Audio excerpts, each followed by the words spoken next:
बिस्मिल्लाहिर्रहमानिर्रहीम। आज हम स्टार्ट करने वाले हैं जनाब सेक्शन 39 ऑफ द पीरा act 2024, procedure for removal of immovable encroachments. अगर कोई इमूवेबल इंक्रोचमेंट्स आ जाती हैं तो उनको रिमूव करने का क्या प्रोसीजर होगा, ये बताया गया हमें सेक्शन 39 में। The enforcement officer on is own motion, या तो इन्फोर्समेंट खुद जो इन्फोर्समेंट ऑफिसर होगा या तो वो खुद ही या किसी की कंप्लेंट पे या किसी भी डिपार्टमेंट के रेफरेंस पे या custodian of the state property. ये हमने पहले ही पढ़ लिया है कि कस्टोडियन कौन होगा। ये वो हम डेफिनेशन क्लॉज की वीडियो है, वीडियो नंबर 1 है, उसमें आप देख सकते हैं कि custodian of the state property कौन होते हैं। या वो इंफॉर्मेशन फ्राम विसल ब्लोअर या विसल ब्लोअर की इंफॉर्मेशन पे और any direction from the authority या अथॉरिटी की डायरेक्शन से या बोर्ड की डायरेक्शन पे या हेयरिंग ऑफिसर या एसडीओ की डायरेक्शन पे शैल इंस्पेक्ट द साइट। जो इन्फोर्समेंट ऑफिसर होगा वो साइट को इंस्पेक्ट करेगा। Take the stance of the concern persons, जो उसके मालिक होंगे, जो उस इमूवेबल इंक्रोचमेंट्स के मालिक होंगे या पर्सनस होंगे, उनके स्टांस भी रिकॉर्ड करेगा। And if satisfied that the encroachment needs removal, और अगर उसे लगता है, अगर वो सेटिस्फाइड है कि जनाब ये इंक्रोचमेंट रिमूव होनी चाहिए under the law, he shall submit a report to the hearing officer. वो हेयरिंग ऑफिसर को क्या करेगा, रिपोर्ट भेज देगा अपनी enforcement officer. Number 2, the hearing officer shall conduct the hearing as provided under the act or as may be prescribed. And next one is after the hearing if the hearing officer is satisfied. अगर hearing officer satisfied है, उसको सुनने के बाद क्या होगा, the enforcement needs removal encroachment needs removal under the law, he shall issue A removal order in writing. अब जो इंक्रोचमेंट्स होंगी उसको रिमूव कर दिया जाएगा और जो रिमूवल ऑर्डर हैं वो पास कर दिए जाएंगे इन राइटिंग, लिख के, specifying the prescribe time period and the manner in which the encroachment be removed. उसमें एक टाइम पीरियड भी लिख दिया जाएगा कि जनाब इस टाइम के दौरान आपको ये इंक्रोचमेंट रिमूव कर देनी है। Next one is the order of the hearing officer shall be served upon the illegal occupier as provided under the act. जो इलीगल ऑक्यूपायर होगा उसको भी एक नोटिस सर्व किया जाएगा हेयरिंग ऑफिसर की तरफ से कि जनाब आप इस जगह को खाली कर दें। And next one is on the expiry of the time period provided in the removal order if the encroachment is not removed. अब उसको क्या है कि रिमूवल ऑर्डर भी उसको सर्व कर दिया गया है, जो इलीगल ऑक्यूपायर है उसको, और जो इंक्रोचमेंट है अभी तक उसने रिमूव नहीं की। The hearing officer shall direct the SDO to get it removed in the such manner as may be prescribed। अब जो हेयरिंग ऑफिसर होगा वो सब डिविजनल इन्फोर्समेंट ऑफिसर को डायरेक्शन जारी करेगा कि जनाब इस जगह पे जो इंक्रोचमेंट हैं उसको रिमूव किया जाए। And upon such direction the enforcement officer shall be authorised to take any one or more of the following action. अब जो इन्फोर्समेंट ऑफिसर होगा वो इनमें से कोई एक या एक से ज़्यादा एक्शन कर सकता है। Number 1, remove or cause to be remove the encroachment using such means and with such force as may be reasonably necessary. जो फोर्स इन्फोर्समेंट ऑफिसर को ज़रूरी लगती है, ठीक है, जो उसको रीज़नेबल लगती है, उस इंक्रोचमेंट को रिमूव करने के लिए वो यूज़ कर सकता है। Number 2, impose and recover the fine as provided under the act. तमाम वो फ़ाइन भी इम्पोज कर सकता है जो कि इस एक्ट में बताए गए हैं या इनके रूल्स में बताए गए हैं। नंबर 2, कन्फिस्केट द आर्टिकल, वो आर्टिकल्स को, गुड्स को, मशीनरी को भी ज़ब्त कर सकता है जो उस इलीगल ऑक्यूपायर ने रखी हुई हो। सील द प्रेमिसेस, या उस प्रेमिसेस को सील भी कर सकता है, उस जगह को सील भी कर सकता है। And next one is arrest the offender, या फिर उस ऑफेंडर को जो इलीगल ऑक्यूपायर है या जो कोई उसको फ़ाइन हुआ है और वो डिफ़ाल्टर है उसको अरेस्ट भी कर सकता है। एंड नेक्स्ट वन है submit A complaint before the SDO and get the FIR registered, या वो SDO को एक कंप्लेंट भेजेगा, एक दरख्वास्त भेजेगा और पर्चे के ऑर्डर लेगा, FIR दर्ज करवा देगा। Next one is submit A report before the SDO for determination of cost of enforcement and rents by hearing officer if any। या फिर वो कोई रिपोर्ट भेजेगा SDO को, ठीक है, फॉर के वो जो कॉस्ट आई है उस इन्फोर्समेंट के लिए या उसके रेंट्स वगैरह के लिए, तो हेयरिंग ऑफिसर उसको डिटरमिन करे। And next one is the hearing officer shall be authorised to impose of the confiscated articles. The hearing officer shall be authorised to dispose of the confiscated articles. जो hearing officer है वो उसके पास इख्तियार है कि जो article उसने ज़ब्त किए हैं, जो चीज़ें ज़ब्त की हैं, उनको डिस्पोज ऑफ सेल आउट भी कर सकता है। जो कोई गुड्स है, मशीनरी है, कुछ भी है। The cost of the enforcement determined under subsection 6 shall be payable by the illegal occupier. अब जो कॉस्ट होगी इन्फोर्समेंट के लिए वो कौन पे करेगा? वो इलीगल ऑक्यूपायर पे करेगा। And next one is if the proceeds of the sale are not sufficient to recover the cost of the enforcement, the balance shall be recoverable as arrear of the land revenue. अगर जो है enforcement के पैसे पूरे नहीं दिए गए, not sufficient हैं, तो फिर क्या किया जाएगा? जो लैंड रेवेन्यू के एरियर्स की मद में रिकवर किया जाएगा इलीगल ऑक्यूपायर से। एंड नेक्स्ट वन है the enforcement officer shall submit daily report of information received and action taken against the immovable encroachments to the SDO। अब जो इन्फोर्समेंट ऑफिसर होगा वो पूरी अपनी जो डेली रिपोर्ट हैं वो किसको भेजेगा? इन्फोर्समेंट ऑफिसर को भेजेगा कि मैंने इंक्रोचमेंट्स को हटाने के लिए ये एक्ट किए हैं। Next one is chapter number 8 issuance and delivery of notice. ये बहुत इजी और मज़े का चैप्टर है। And section number 40 issuance and delivery of notice के नोटिस जो है वो किस तरह से इशू किए जाएंगे, कौन इशू करेगा और किस तरह से मुतलका बंदों तक पहुंचाए जाएंगे।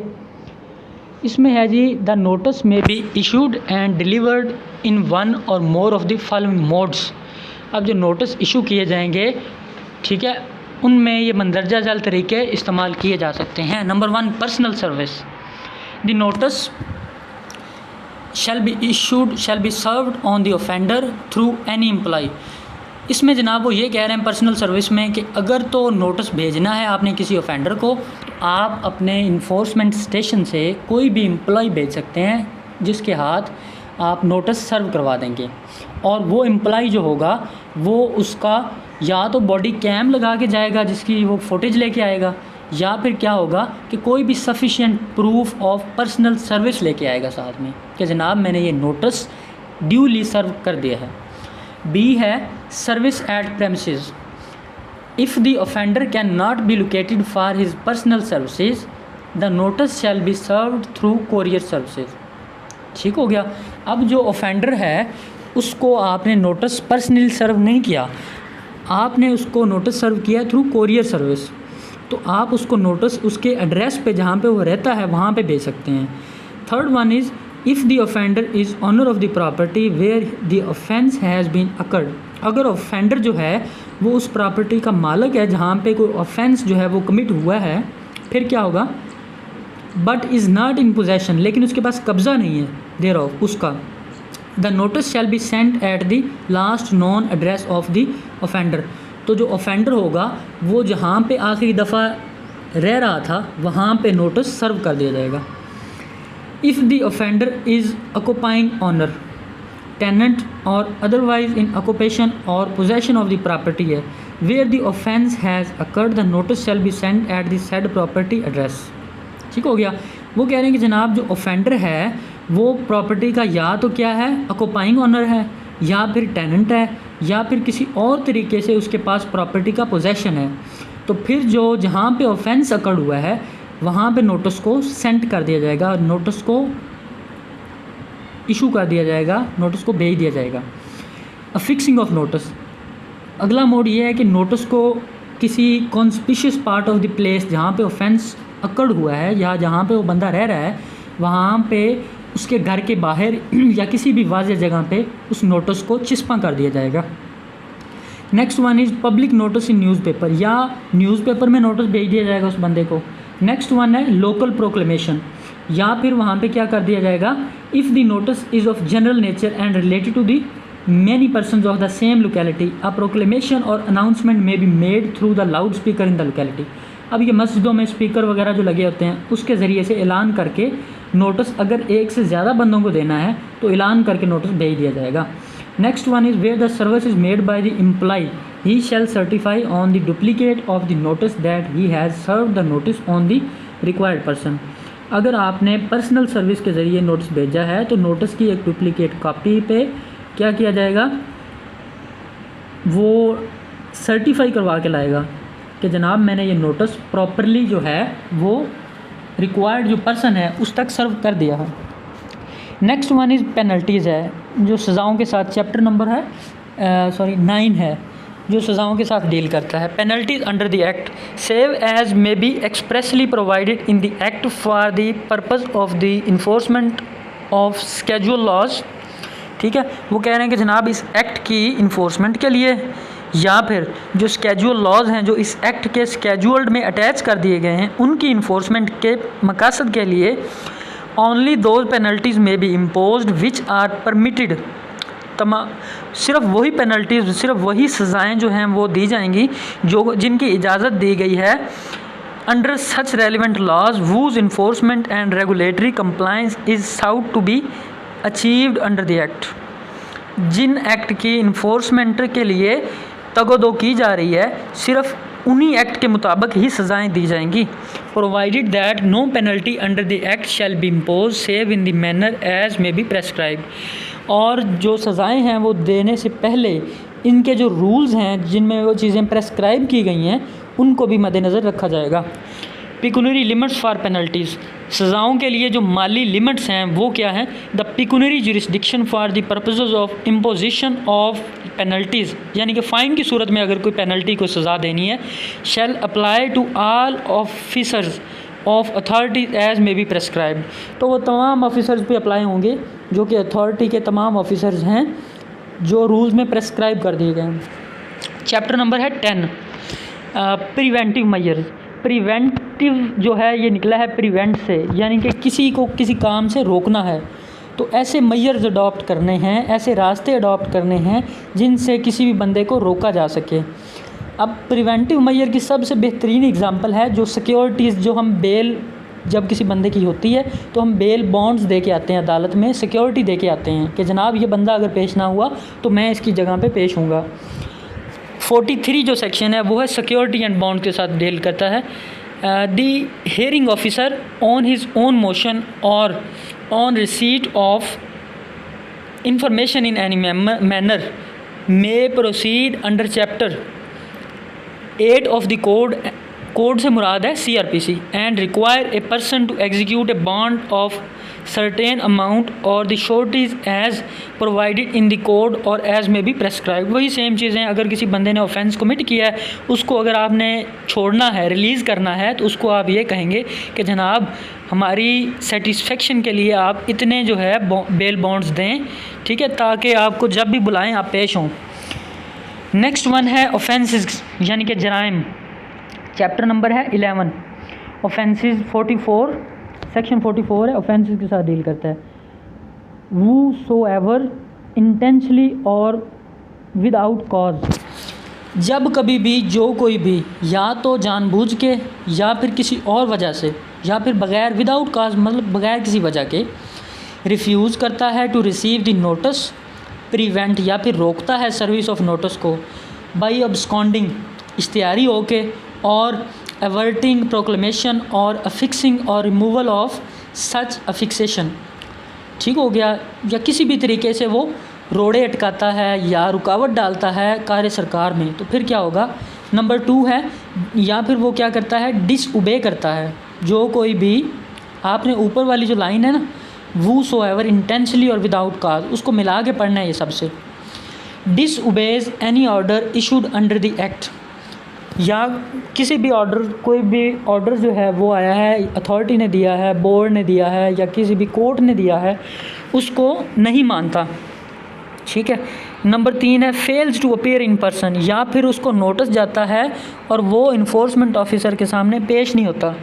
नंबर 3 है fails to produce any document or article, या फिर वो कोई भी डॉक्यूमेंट पेश करने से फेल हो जाता है।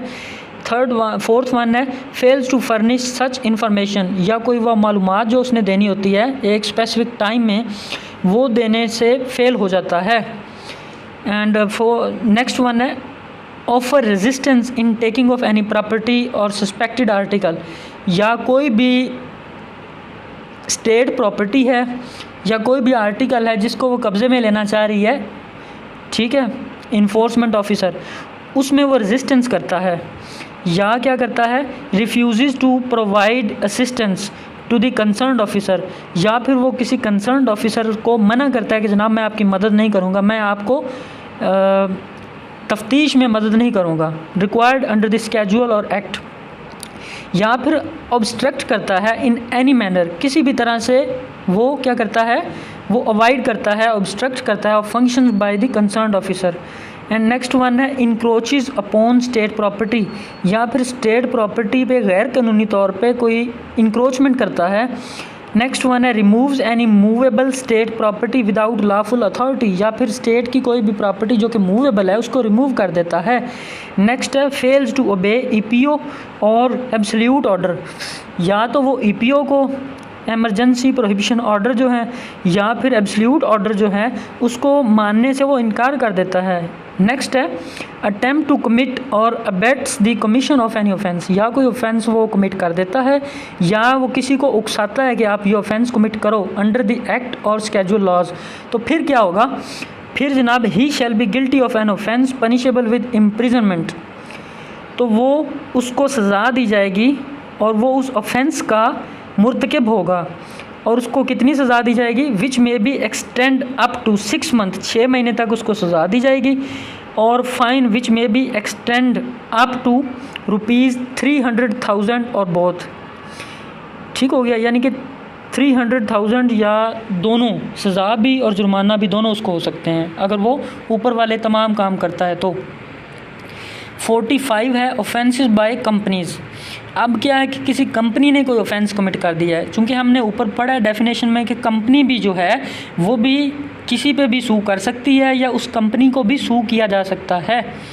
Where an offence under the act has been committed by a company such company shall be liable to punishment of fine.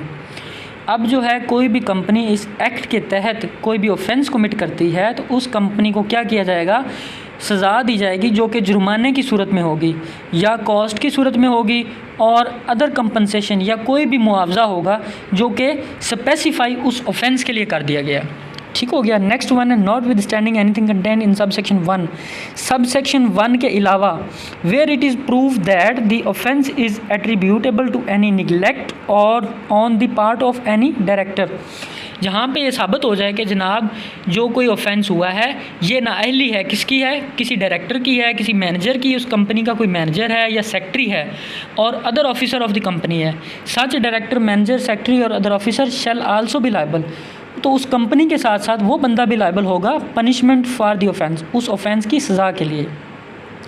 Explanation नीचे वजाहत कर दी गई है जनाब, in this section company means a body corporate and includes a firm or any other association of persons, ठीक है, ये ऊपर आपको पहले ही बता दिया। 46 है पर्सोनेटिंग अ मेंबर ऑफिसर और एम्प्लॉय, यानी कि किसी भी मेंबर को, ऑफिसर को या फिर एम्प्लॉय को आप क्या कर रहे हैं, पर्सोनेट कर रहे हैं। whosoever pretends to hold any particular post or office as a member, officer और एम्प्लॉय, ठीक है, जो कोई भी प्रिटेंड करता है होल्ड करने से किसी भी पर्टिकुलर पोस्ट को, किसी भी ऑफिस को एज ए मेंबर या किसी भी ऑफिसर को और एम्प्लॉय अंडर द एक्ट को, ठीक है, knowing that he does not hold such office, उसको पता भी है कि वो ऑफिस होल्ड नहीं कर सकता, उसके बावजूद भी वो होल्ड करता है, या फिर और फॉल्सली पर्सोनेट्स एनी अदर पर्सन, या किसी दूसरे बंदे को वो उकसाता है कि जनाब आप होल्ड करो ये office, and in such assumed character, और उस फ़र्ज़ किए हुए करैक्टर में, उस फर्जी करैक्टर किरदार में, डज़ और attempt to do any act, वो बंदा जो है या वो खुद या उसने जिसी को उकसाया है वो कोई एक्ट कर देता है under colour of such office, उस ऑफिस का नुमाइंदा बन के, shall be liable to be punishable under section 170 of Pakistan penal code 1860 ठीक है। तो उसको सज़ा दे दी जाएगी किसके तहत? सेक्शन 170 जो है हमारी ताज़ीरात पाकिस्तान की, उसके तहत। नेक्स्ट है 47 मिस यूज़ ऑफ अथॉरिटी, यानी कि अब कोई भी ऑफिसर है या कोई भी बंदा है जो कि अपनी पावर को मिस यूज़ करता है, अपनी अथॉरिटी को मिस यूज़ करता है, तो क्या होगा? एनी ऑफिसर और employ responsible for enforcement and regulatory compliance under the act, यानी कि कोई भी ऑफिसर है, कोई भी एम्प्लॉय है जो कि रिस्पॉन्सिबल है किसके लिए? इन्फोर्समेंट के लिए या रेगुलेटरी कंप्लायंस के लिए, ठीक है, अंडर द एक्ट, इस एक्ट के तहत, जो कि एक्सरसाइज करता है बियॉन्ड इट्स अथॉरिटी, अपनी जो उसको अथॉरिटी दी गई है उससे ज़्यादा पावर एक्सरसाइज करता है, या फिर वो किसी भी जगह पे एंटर हो जाता है या किसी के घर में एंटर हो जाता है या तलाशी लेता है any premises without lawful authority, बग़ैर किसी इजाज़तनामे के वो किसी के घर में एंटर हो जाता है, तब भी वो क्या कहलाएगा? मिस यूज़ ऑफ अथॉरिटी में जाएगा। एंड नेक्स्ट वन है vexatiously and unnecessarily delays the forwarding to the court, यानी कि उसने कोई भी ऑफेंस कमिट हुआ है, एफआईआर लॉज हो गई है, एफआईआर लॉज होने के बाद वो जानबूझ के वेक्शियसली और अननेसेसरी जो है, गैर ज़रूरी जो है, डिले करता है कोर्ट तक वो इन्फॉर्मेशन को फॉरवर्ड करने के लिए, या कोर्ट तक उस बंदे को जो इलीगली उसने बाउंड किया हुआ है उस बंदे को पेश नहीं करता अदालत में, तब भी वो क्या कहलाएगा? मिस यूज़ ऑफ अथॉरिटी में जाएगा। एंड नेक्स्ट वन है कंडक्ट फॉल्टी और डिफेक्टिव इंस्पेक्शन और इन्वेस्टिगेशन, वो क्या करता है? वो कोई फॉल्टी इन्वेस्टिगेशन करता है, तब भी वो मिस यूज़ ऑफ अथॉरिटी में फॉल करेगा। नेक्स्ट है make a statement which is false और मिसलीडिंग, कोई ऐसा बयान देता है जो कि गलत है या फिर वो मिसलीड करता है। नेक्स्ट वन है is guilty of any wilful breach or neglect of any provisions of law, या फिर वो किसी प्रोविजंस ऑफ लॉ की क्या करता है? नाअहली से करता है या फिर उसको ब्रीच करता है, विलफुली ब्रीच करता है, तब भी वो गिल्टी होगा मिस यूज़ का। नेक्स्ट वन है इज़ गिल्टी ऑफ एनी क्या है? डेरिलिक्शन ऑफ ड्यूटी है, including but not limited to insubordination और ब्राइबरी, यानी कि वो क्या है? इसमें वो कह रहे हैं कि जनाब ये इस हद तक लिमिटेड नहीं है कि वो सिर्फ़ और सिर्फ रिश्वत वगैरह ले, ठीक है, या कोई और ऐसा एक्ट करे तब वो मिस यूज़ का आएगा। इसमें वो कह रहे हैं कि जनाब एक बहुत ही वसी इसमें जो है चीज़ें हैं कि वो ये काम करेगा तो वो क्या कहलाएगा? मिस यूज़ ऑफ अथॉरिटी में जाएगा। नेक्स्ट वन है engage himself in any manner और पार्टिसिपेट, अपने आप को वो किसी भी तरीके से शामिल करता है in any way in any action, किसी भी एक्शन में which has the result of thwarting the enforcement of regulatory compliance sought to be achieved under the act, ठीक हो गया। यानी कि वो किसी भी तरीके से या तो वो अपने आप को शामिल करता है या पार्टिसिपेट करता है किसी भी ऐसे एक्शन में जिसकी वजह से क्या होता है? इन्फोर्समेंट जो है किसी भी ऑर्डर की या फिर कंप्लायंस जो है वो हासिल हो जाती है, तब भी वो मिस यूज़ ऑफ अथॉरिटी में जाएगा, ठीक हो गया। And he shall be guilty of an offence punishable with imprisonment, तब वो जो है वो गिल्टी होगा उस ऑफेंस का और उसको सज़ा दी जाएगी जनाब, जो कि एक्सटेंड हो सकती है 6 महीने तक, और फ़ाइन जो है वो हो सकता है जनाब 100,000 रुपीज़ और विद बोथ, या दोनों चीज़ें हो सकती हैं।